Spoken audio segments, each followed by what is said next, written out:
shy? No, the stupid signal isn't turning on. Well, you gotta. One of the things about being a driver is dealing with shitty vehicles. Yeah, I bet you have lots of experience with that. I have nothing but experience with that. That is what I do best. Trucking, got your chips cashed in.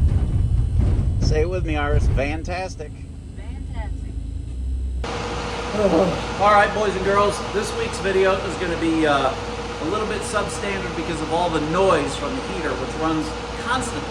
You want it to be over 50 degrees? Heater runs constantly. Inexpensively. Anyway, what we're going to be doing is replacing one of the two, if not maybe the both, I don't know, I have to see when I get in there, the coolant pipes, in this case, the one that goes around the front of the engine. These are 10-year pipes. Unfortunately, they're made of steel. I kind of wish they were made of aluminums. But they're made of steel and they rust from the outside in. To date, we haven't had any issues with rust inside the motors. But the outside is prone to rust because it's exposed. And I'll show it to you. I'll show you this bad one. I'll show you what we're doing. It's going to be a start to finish video. And of course, you don't have to do it the way I do it. But it's, you know, over the span of decades, you're going to do it eventually. Straight up, you know, when they leak, they can leak catastrophically, but they give you plenty of warning because it'll look horrible, as you'll see on this one as I go in. But let's go in. Let's get in there.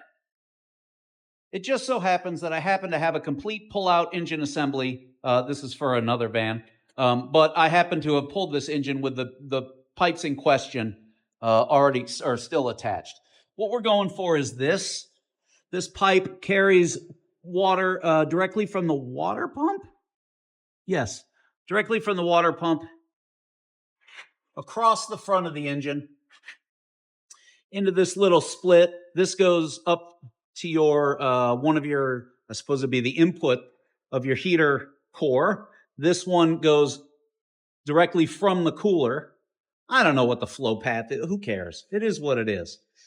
All these fittings on your factory one will be single use, crimp to fit like that. This one's been multiple times, so it's got hose clamps on it. But anyway, this is the rear one, the one with a little nipple on it that goes to the bottle. Similar story, and you can see that this one is starting to rust a little bit. I would estimate that with this amount of rust, this one's still got 5 years left in it. They don't, and they're attached to the valve cover, and this comes from the coolant crossover pipe. All right, here we have the pipe in the van that we're going to fix, and all but the dimmest bulbs amongst you can see why we're going to replace this. You can see there in the center of your screen, blurry or not, that it's going to be rusted as it works its way up. Because this van is my van, I'm going to be replacing it with a used one, which I keep in the back parts room here, just kind of hanging around. And again, I don't remember the age of this. I would have pulled it out of something or other, but it'll be fine. The basic path to doing this is pretty straightforward. You drop the coolant, because if you don't, you'll take a bath when the thing finally comes out. I'm going to pull the upper radiator support or cross member or bulkhead or whatever you want to call this piece. I'm going to take the upper grill off. I'm going to take this out just because it's going to make it easier on me. And then you'll be surprised at how much room is in there. As said, you wouldn't need to take this out, but it's going to be a kind of a finagle if you don't. First step is to get one corner up in the air and drain it of coolant, which I'm going to do right now. All right. This is a hot tip. I get these little bins at Meijer. I think they're 14 bucks. They come with a lid. I have one for tranny, one for motor oil, and one for coolant. Your coolant drain is going to be pretty non-rocket science. You're looking for the lowest part of the system and the easiest to get to. And what's important about this is once you do it, I only need to take out so much. I just need the level of the coolant to be below the level of this pipe that I'm after, and that'll minimize spills. Ah, son of a bitch. I hate getting this shit everywhere because, as you can see, mine is green because I put UV dye in it so I can find leaks. And that makes it messier. Fuck. Shit's gonna go everywhere. I just know it. I wonder if I should. I think I will. You know what I think I'm gonna do? I'm gonna be smart about this and do the small hose. You know how I feel about you and your small hose. Ah, why has it gotta be messy? I long for the days of 1959 when radiators had a fucking petcock. Not a pet cock, a petcock. Oh, and I see the camera's got coolant on it. Here we go. Brace yourselves. Ah, son of a bitch. Maybe I should have released the pressure from the top. As a matter of fact, I'm going to go up top and undo the bottle cap. Ah, son of a cock. Ah. And everything got to be messy. I'm going to smell like coolant for the rest of the day.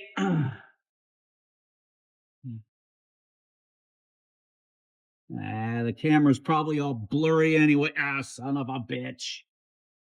Yeah, I guess first step, drain some of the fucking pressure off. That's probably made it worse. Ah, it's all over my phone. That's going to be in my pocket all day. Son of a bitch. Whatever. Put this back now.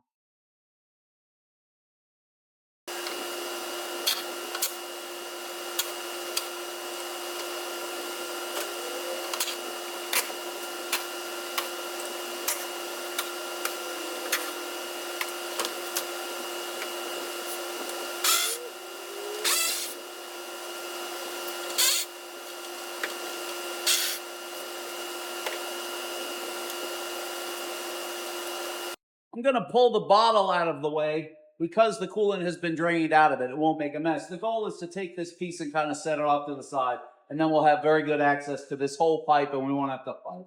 It's a 13 that holds it down.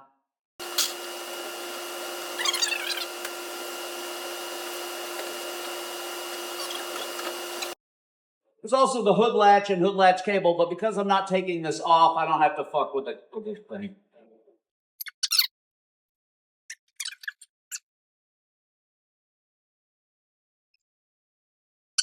Okay, now you can see what's going on here.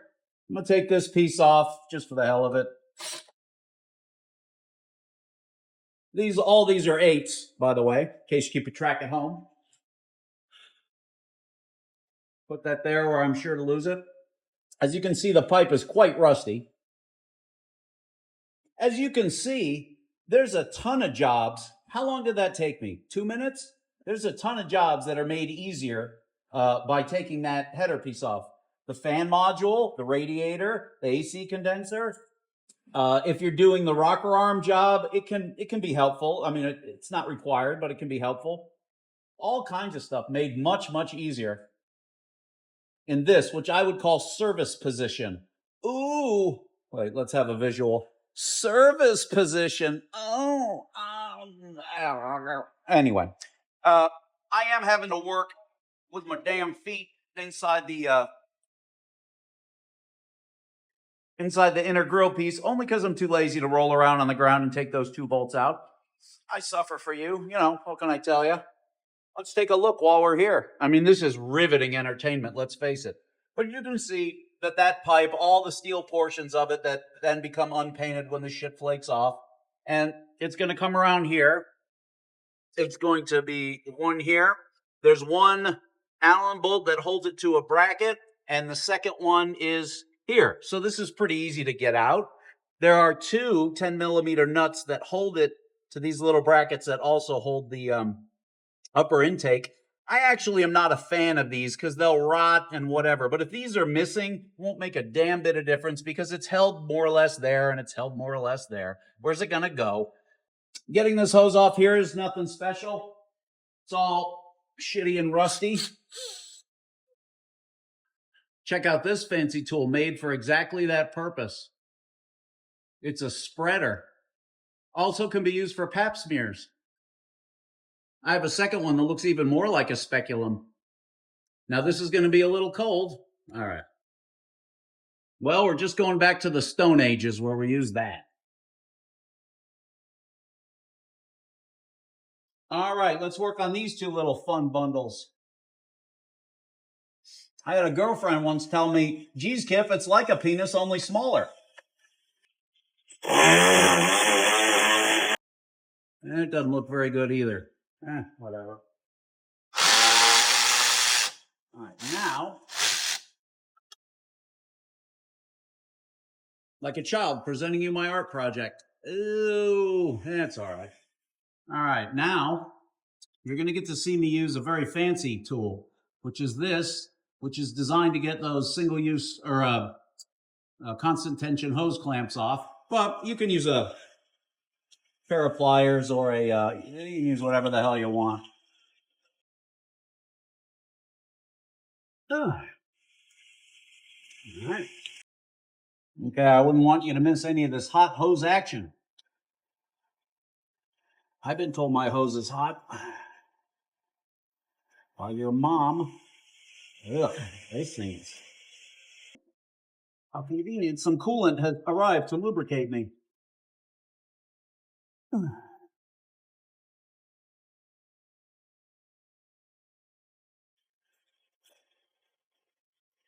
Try not to spill and fail. Resist the temptation to stab into the rubber of the hose directly and tear it. The temptation will be strong, but I know you, and I know you can resist. Mom, let go. There you go. All right. Success. You know, for as much rust as in the pipe, there's none on the inside the hose, which is good. Okay. This is all loose, but there is a single Allen bolt that holds this to a bracket that bolts to the transmission. It's just to steady it. Turns out it's a 5. And again, if you were to omit this on the way back in, it wouldn't hurt anything. As you can see. Okay, now we should be free and clear to navigate. And we are. Here on the bench, we have our old one, which I believe is the original. I don't remember ever replacing this one in that van, but that van has 860-some thousand miles on it. And this is the used one I'm going to throw back in because I'm a tightwad cheap bastard. But you can see that's where that little Allen was, holds it to a bracket. This is a sort of a Y pipe. This must be the return because why would you Y output? These are the two little brackets that hold it to those upper intake brackets. And this is the other side, which just floats free.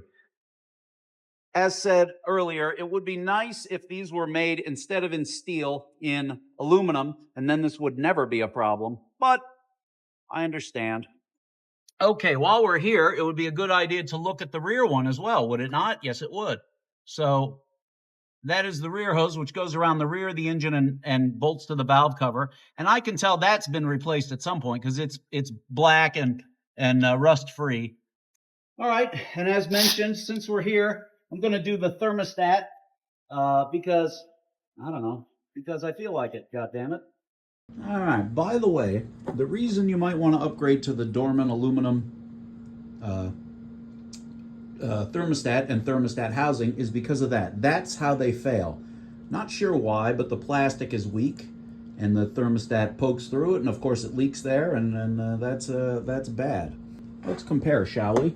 Since I happen to have ration in my hot little hands.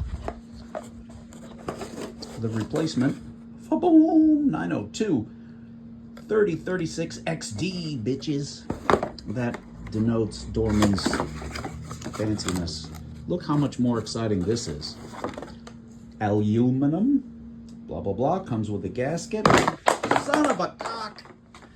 Oh. A metal bleeder screw instead of a plastic one with a completely useless half Phillips, half standard. And what the heck? So it's got a bolt. And anyway, you're not going to break that. That's not going to poke through. What this looks like on an engine on a stand I have handy is real simple. That's how the thermostat bolts. It's got a 10 at the top and a 10 at the bottom. To do this job, if you're just doing the thermostat, do it from the bottom. It's easier to get to because a lot of crap is in your way on the top, mainly the air filter housing. But if you're doing the upper hose, I don't know, you're there. Do it however you want. Who am I to tell you what to do, you bastard?